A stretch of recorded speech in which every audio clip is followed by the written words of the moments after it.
I practice landscape architecture in Manhattan, and so I pretty regularly confront the notion that landscape does not exist in the city. When I meet someone new and we're having that typical get-to-know-you conversation at a dinner party, at a bar, wherever, when I answer the inevitable question into what I do for a living, I typically get one of these two responses. When I say that I'm a landscape architect, some think that I have a lawn mowing and garden installation business, and they're further surprised to hear that I had to earn a master's degree in order to pursue my career. If the conversation goes down this road, I'll mention Central Park as an example of a designed and constructed urban landscape, relying on the fact that it's such a well-known place. I Googled it, and it turns out that Wikipedia uses the same example under its entry for landscape architecture. So others who I meet, they know that landscape architecture is a design discipline similar to architecture, but still they're puzzled. A landscape architect in New York City? But where are your projects? There isn't much green here. You must do most of your work elsewhere. My colleagues get the same questions, and I suspect that this is because most relate landscape architecture to nature, and many people just don't recognize nature in the city. In this case, I name a few of my current projects at the firm where I work, Nelson Bird Woltz, just to demonstrate the variety of things I'm working on in Manhattan. A series of terraces for a townhouse on the Upper East Side, a courtyard garden for a charter school in East Harlem, and a community park and pollinator meadow at the Brooklyn Navy Yard. Now, as soon as I mention the city park, the face of whomever I'm talking to lights up immediately in recognition. Oh, of course, they reply, like Central Park. And so again, Central Park brings us to a common level of understanding. It doesn't surprise me that people are unfamiliar with the profession of landscape architecture, and really that isn't my point. I think that these sorts of conversations are worth mentioning because they reveal common cultural attitudes and beliefs about what landscape is and where it belongs. This idea that landscape doesn't exist in the city, and if it does, it looks like Central Park, sticks with me. Central Park is extraordinary, but it's a landscape born of a specific time in history, and its picturesque aesthetic reflects a romanticized version of the natural world, and really a distinct attitude towards nature in the city that was prevalent in North America during the second half of the 19th century, when Central Park was made.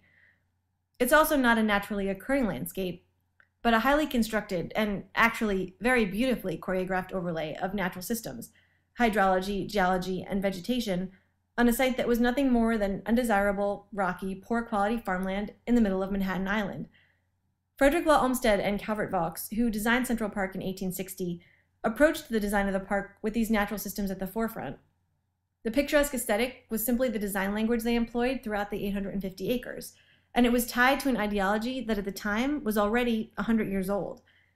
Yet this exclusive interpretation of landscape, where the built environment is literally set up like a picture, like a landscape painting, with a foreground of verdant lawn, a middle ground of shrubs and flowering perennials, and a background of wilderness with a building, or even better, a ruin in the distance, has permeated our culture over the past 150 years.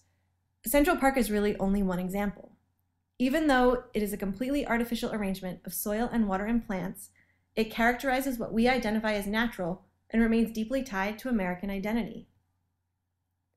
The truth is that countless ideas and movements within art and culture have influenced design language for landscape architects since Olmsted.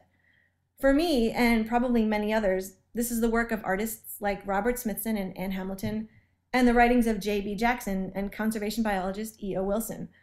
But the American visual environment, and by this I mean television, movies, and most significantly advertising, which I'll focus on later in Fortnight, so relentlessly promotes this naturalistic attitude towards the landscape that it's no wonder people have one expectation for what landscape is.